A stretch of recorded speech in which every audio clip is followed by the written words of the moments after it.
Assalamualaikum warahmatullahi wabarakatuh. Apa kabar mahasiswaku? Semoga kalian sehat selalu.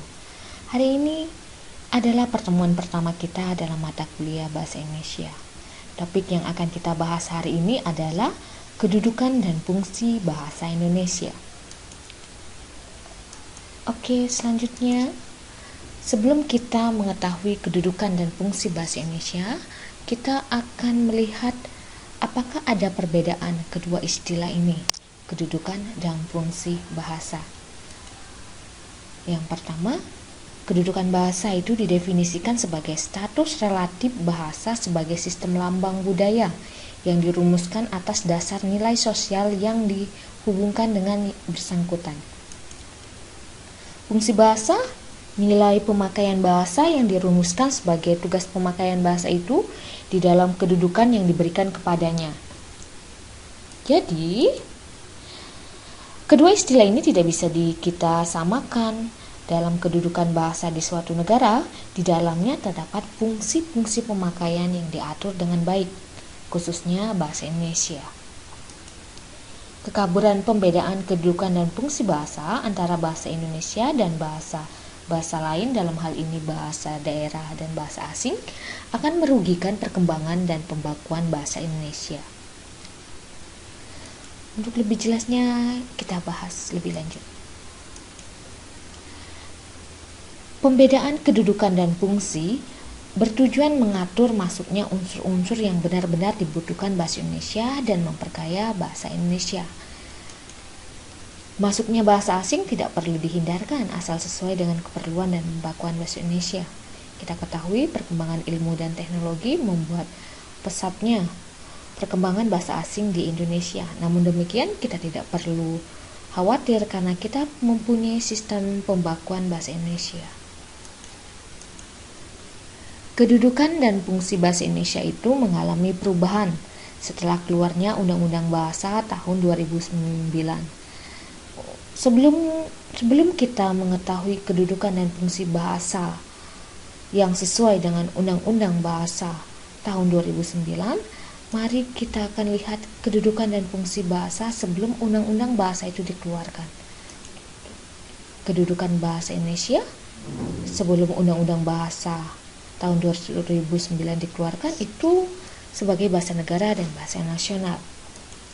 Fungsinya, dia sebagai bahasa negara mempunyai fungsi sebagai bahasa resmi kenegaraan, bahasa pengantar dalam dunia pendidikan, alat perhubungan pada tingkat nasional untuk kepentingan perencanaan dan pelaksanaan pembangunan nasional serta kepentingan pemerintah, alat membangun kebudayaan, ilmu pengetahuan dan teknologi. Itu fungsi bahasa sebagai bahasa negara, ya. Sebagai bahasa negara fungsinya ada 4. Sebagai bahasa nasional fungsinya lambang kebanggaan bangsa. Yang kedua, lambang identitas nasional.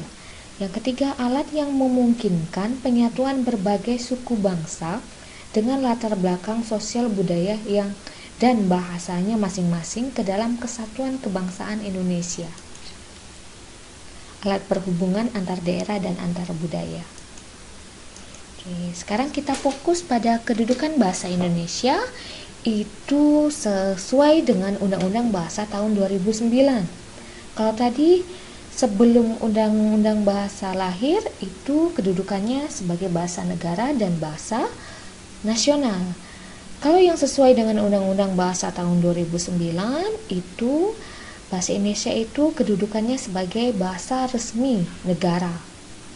Yang sesuai dengan pasal 36 Undang-Undang 1945, kemudian Sumpah Pemuda tanggal 28 Oktober 1928 yang dikembangkan sesuai dengan dinamika peradaban bangsa.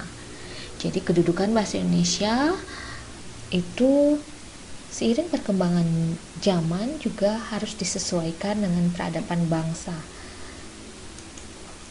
Oke, kita lihat fungsi bahasa Indonesia sesuai dengan Undang-Undang Bahasa tahun 2009. Apa saja fungsinya? Apakah ada perbedaan dengan sebelum lahirnya Undang-Undang Bahasa tahun 2009? Coba perhatikan. Yang pertama, sebagai jati diri bangsa. Jati diri itu adalah ciri khas yang menandai seseorang, sekelompok orang, atau suatu bangsa. Bahasa Indonesia adalah ciri bangsa Indonesia. Ada yang semboyan mengatakan bahasa menunjukkan bangsa. Itu benar. Jika kita berkomunikasi dengan bahasa Indonesia, orang tuh sudah menandai kita sebagai orang Indonesia. Lewat bahasa, kita diketahui identitas dan jati dirinya bangsa Indonesia. Jadi itu yang dinamakan bahasa berfungsi sebagai jati diri bangsa. Berikutnya, kebanggaan nasional. Bahasa Indonesia adalah kebanggaan bagi setiap warga Indonesia. Kita harus bangga memiliki bahasa Indonesia. Dengan cara apa? Menggunakannya dengan baik dan benar. Sarana pemersatu berbagai suku bangsa. Indonesia memiliki berbagai suku bangsa. Untuk menyatukannya dengan bahasa, yaitu bahasa persatuan bahasa Indonesia. Sarana komunikasi antar daerah dan antar budaya daerah.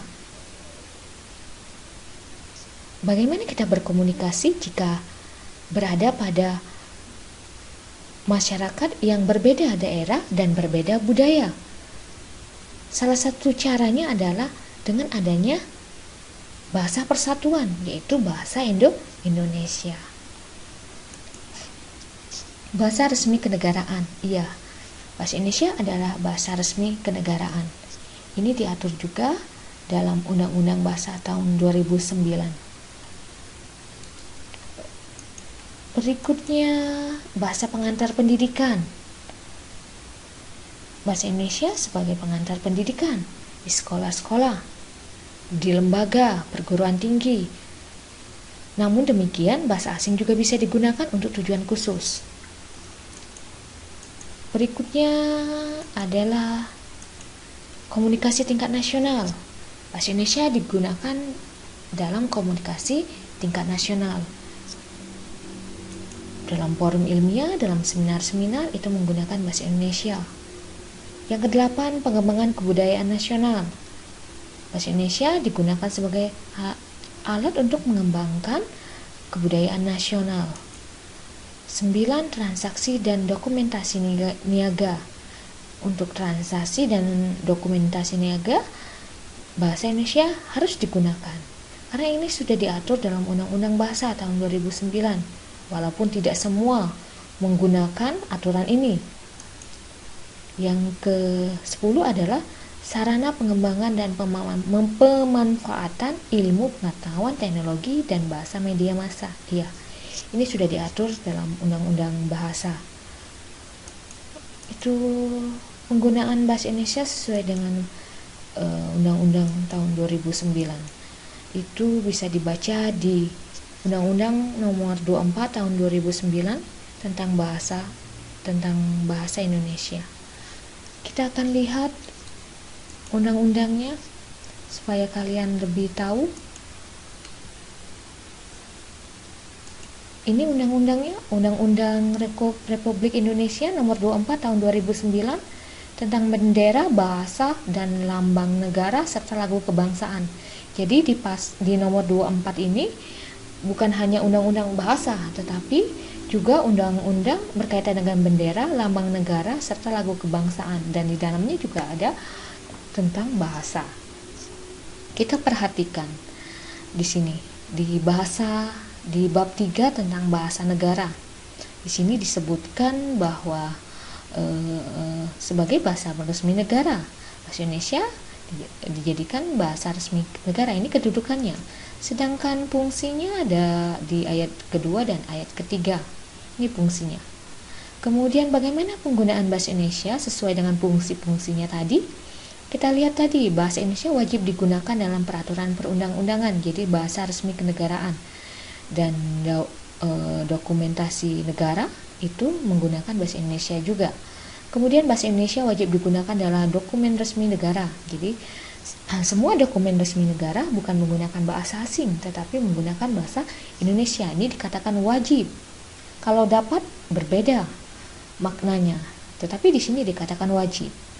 Kemudian bahasa Indonesia wajib digunakan dalam pidato resmi presiden, wakil presiden, pejabat negara yang lain yang disampaikan di dalam atau di luar negeri, harusnya. Tapi tidak semua menggunakan ini. Ini aturannya yang benar. Kemudian pasal 29, bahasa Indonesia wajib digunakan sebagai bahasa pengantar dalam pendidikan nasional. Jadi harus menggunakan bahasa Indonesia.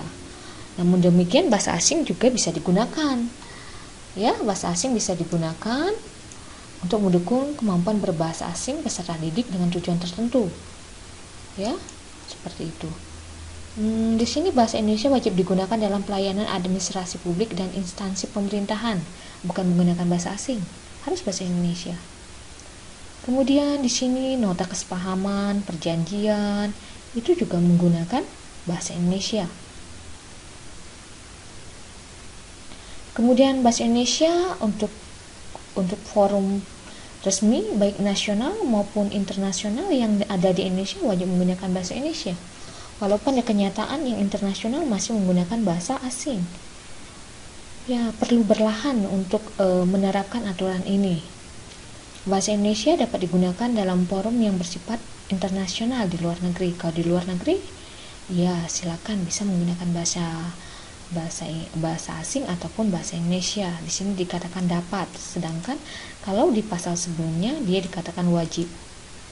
Berikutnya, bahasa Indonesia wajib digunakan dalam komunikasi resmi di lingkungan kerja pemerintah dan swasta. Jadi di lingkungan resmi itu komunikasinya adalah komunikasi bahasa Indonesia. Oke, bisa dibaca sendiri ya tentang pasal-pasal ini. Selanjutnya, bahasa Indonesia wajib digunakan dalam laporan setiap lembaga perseorangan kepada instansi pemerintahan. Bahasa Indonesia digunakan dalam penulisan karya ilmiah, publikasi karya ilmiah di Indonesia. Jadi di Indonesia harus menggunakan bahasa Indonesia untuk publikasi. Ya, bahasa Indonesia digunakan dengan nama geografi di Indonesia, seperti itu ya. Bahasa Indonesia wajib digunakan nama bangunan, gedung, jalan, apartemen atau pemukiman, perkantoran, kompleks perdagangan, merek dagang, lembaga usaha, dan seterusnya. Ini aturannya. Bahasa Indonesia wajib digunakan dalam informasi tentang produk barang, jasa produksi dalam negeri atau luar negeri yang beredar di Indonesia. Jadi, ini aturan-aturannya yang sudah dibuat oleh pemerintah kita. Bahasa Indonesia wajib digunakan dalam rambu umum, petunjuk jalan, fasilitas umum, spanduk, alat informasi lain yang merupakan pelayanan umum. Bahasa Indonesia wajib digunakan dalam informasi melalui media massa. Ya. Dan di sini juga diatur tentang pengembangan, pembinaan dan perlindungan bahasa Indonesia. Begitu lengkap di sini. Dan bagaimana peningkatan fungsi bahasa Indonesia menjadi bahasa internasional. ASEAN kita sudah menjadi bahasa ASEAN. Ya. Sekarang menuju bahasa Indonesia menjadi bahasa internasional. Insya Allah semoga dikabulkan Allah. Itu saja materi kita tentang kedudukan dan fungsi bahasa Indonesia. Bisa diunduh di sini untuk lebih lengkap ya, untuk bisa dibaca, dipahami. Saya akhiri, wabillahi taufiq wal hidayah. Wassalamualaikum warahmatullahi wabarakatuh. Selamat belajar. Wassalam.